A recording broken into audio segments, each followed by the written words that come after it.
무소유와 겸손. 무소유와 겸손은 서로 다른 개념이지만 불교에서는 둘 다 인간이 탐욕과 소유욕에서 벗어나는 것을 강조하는 중요한 가르침 중 하나입니다. 무소유는 모든 것을 버리고 소유하지 않는 삶을 살아가는 것을 의미합니다.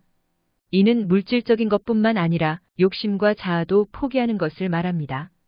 부처님이 무소유를 실천하여 이룬 깨달음은 불교에서 가장 중요한 역사적 사실 중 하나로 여겨지며 무소유의 삶은 모든 것이 일시적이고 유연하다는 개념을 강조합니다.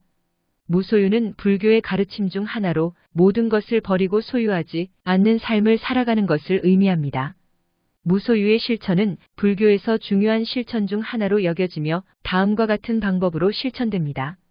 물질적인 것을 소유하지 않기. 무소유의 실천은 물질적인 것뿐만 아니라 욕심과 자아도 포기하는 것을 말합니다. 따라서 불필요한 물질적인 것을 버리고 적당한 수준으로 살아가는 것이 중요합니다. 자아와 욕심을 극복하기. 무소유는 자아와 욕심에서 벗어나는 것을 의미합니다. 따라서 자아와 욕심을 극복하고 서로 연결되어 있는 것을 인식하는 것이 중요합니다. 감사와 인내심을 기르기. 무소유적인 삶은 감사와 인내심을 기르는 것을 강조합니다.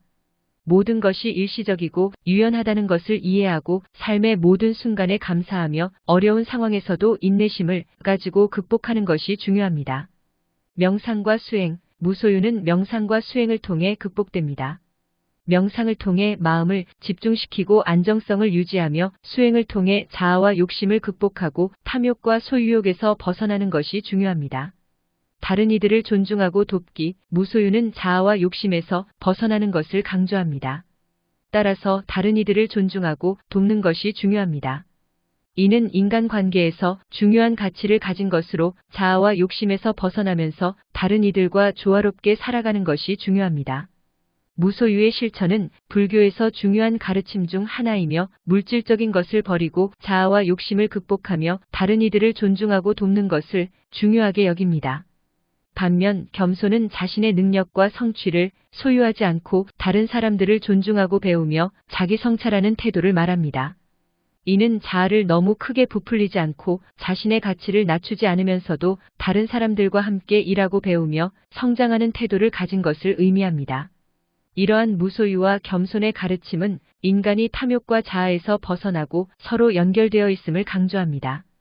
무소유는 탐욕과 소유욕에서 벗어나는 것을 의미하며 겸손은 탐욕과 자아를 극복하는 태도를 강조합니다. 이러한 불교적인 가르침은 인간이 자신과 다른 이들, 그리고 자연과 환경과 조화롭게 살아갈 수 있는 방법을 제시하고 있습니다. 무소유는 법률적인 의미에서는 자신의 소유물이 없는 상태를 말합니다. 그러나 종교 및 철학적인 관점에서는 물질적인 것에 대한 탐욕과 소유욕을 버리고 마음을 맑게 유지하는 것을 의미하기도 합니다. 무소유는 주로 불교에서 중요한 가르침 중 하나입니다.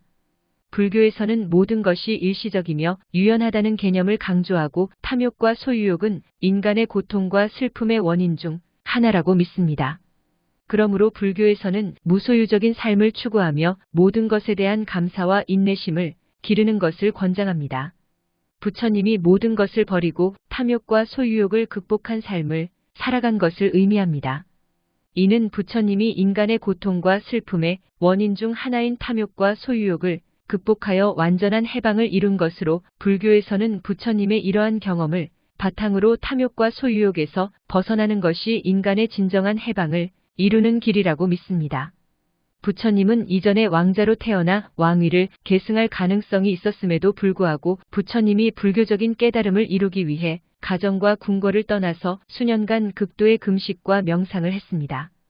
이후 부처님은 모든 것을 버리고 무소유의 삶을 살아갔으며 이를 바탕으로 부처님의 이러한 경험이 불교의 중요한 가르침 중 하나로 전해졌습니다.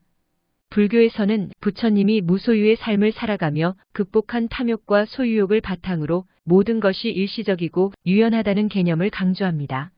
그리고 무소유적인 삶을 추구하며 모든 것에 대한 감사와 인내심을 기르는 것을 권장합니다.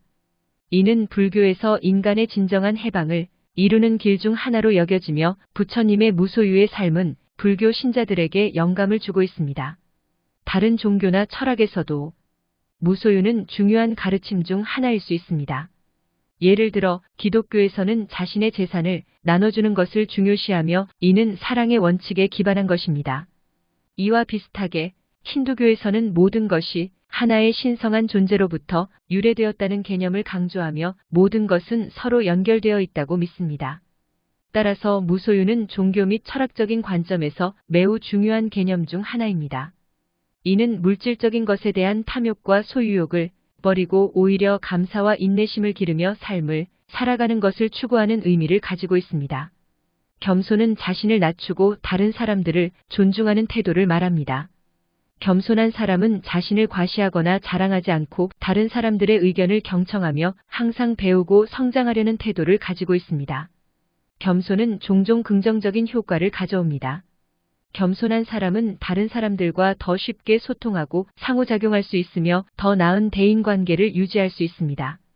또한 겸손한 태도는 다른 사람들에게 좋은 영향을 미치고 상대방들이 더욱 존경하고 신뢰할 수 있게 만듭니다. 그러나 겸손도 과도한 경우에는 문제가 될 수 있습니다. 지나치게 겸손한 사람은 자신의 능력을 과소평가하거나 다른 사람들 앞에서 소리내지 않아서 자신의 의견이나 주장을 표현하지 못할 수 있습니다. 또한 겸손한 태도를 취하는 사람들 중에는 신을 낮추는 것이 다른 사람들에게 인정받는 것으로 여기는 경우가 있을 수 있으며 이 경우에는 진짜 겸손한 태도보다는 허울쟁이와 같은 느낌을 줄 수 있습니다. 따라서 겸손은 자신을 바라보는 태도에서 출발하며 다른 사람들을 존중하고 배우고 성장하려는 태도를 포함합니다. 그러나 이는 자신의 능력과 의견을 소중히 여기는 것과도 균형을 이루어야 합니다. 무소유와 겸손은 삶의 기본적인 태도라고 할 수 있습니다.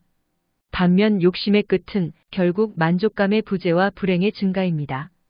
우리는 욕심과 탐욕을 끊임없이 쫓아가며 더 많은 것을 원하고 가진 것에 만족하지 못하곤 합니다. 이것은 우리가 지니고 있는 것보다 더 많은 것을 원하는 욕심 때문입니다. 하지만 욕심을 끝내고 무소유를 추구할 때면 우리는 불만과 불행에서 벗어날 수 있습니다. 우리는 현재 가진 것들에 대해 감사하며 더 이상 원하지 않고 더 이상 필요하지 않다고 생각하는 것이 중요합니다. 우리는 욕심을 끝내면서 내면의 평화와 만족감을 찾아갈 수 있습니다. 따라서 욕심의 끝은 결국 내면의 평화와 만족감의 증가입니다. 우리는 욕심을 끝내면서 불필요한 스트레스와 불만을 벗어나고 지금의 순간을 충분히 즐길 수 있게 됩니다. 이러한 이유로 많은 종교나 철학에서는 욕심의 끝을 추구하며 이를 통해 인생의 진정한 가치와 의미를 찾아가는 것을 권장합니다. 무소유는 실천적인 가치이며 이를 실천하는 방법은 다양합니다. 무소유를 실천하는 방법들을 알아봅니다. 불필요한 물건을 버리고 간소화하기. 무소유는 불필요한 것들을 버리고 간소화하는 것을 의미합니다. 자신이 소유하고 있는 물건들을 한번 돌아보며 불필요한 물건들은 버리고 필요한 것들만 남기는 것이 무소유를 실천하는 한 방법입니다. 기부하기. 무소유는 자신이 가진 것들을 나누는 것도 포함합니다. 자신이 필요하지 않은 물건을 기부하거나 자신의 시간과 노력을 기부하는 것도 무소유를 실천하는 방법입니다. 소비 습관 바꾸기. 소비 습관을 바꾸는 것도 무소유를 실천하는 방법 중 하나입니다. 무조건 새로운 것을 사는 것보다는 재사용이 가능한 물건을 선택하고 필요한 것만 구입하는 것이 좋습니다.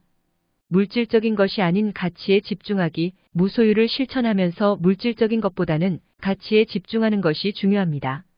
자신이 가진 것들이 아니라 자신의 능력과 노력, 사랑과 관심을 주변 사람들과 나누는 것이 무소유를 실천하는 한 방법입니다.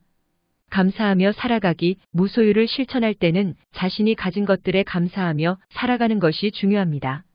물질적인 것이 아닌 가족, 친구, 건강 등 자신이 가진 것들에 대해 감사하며 지금의 순간을 충분히 즐기는 것이 무소유를 실천하는 한 방법입니다.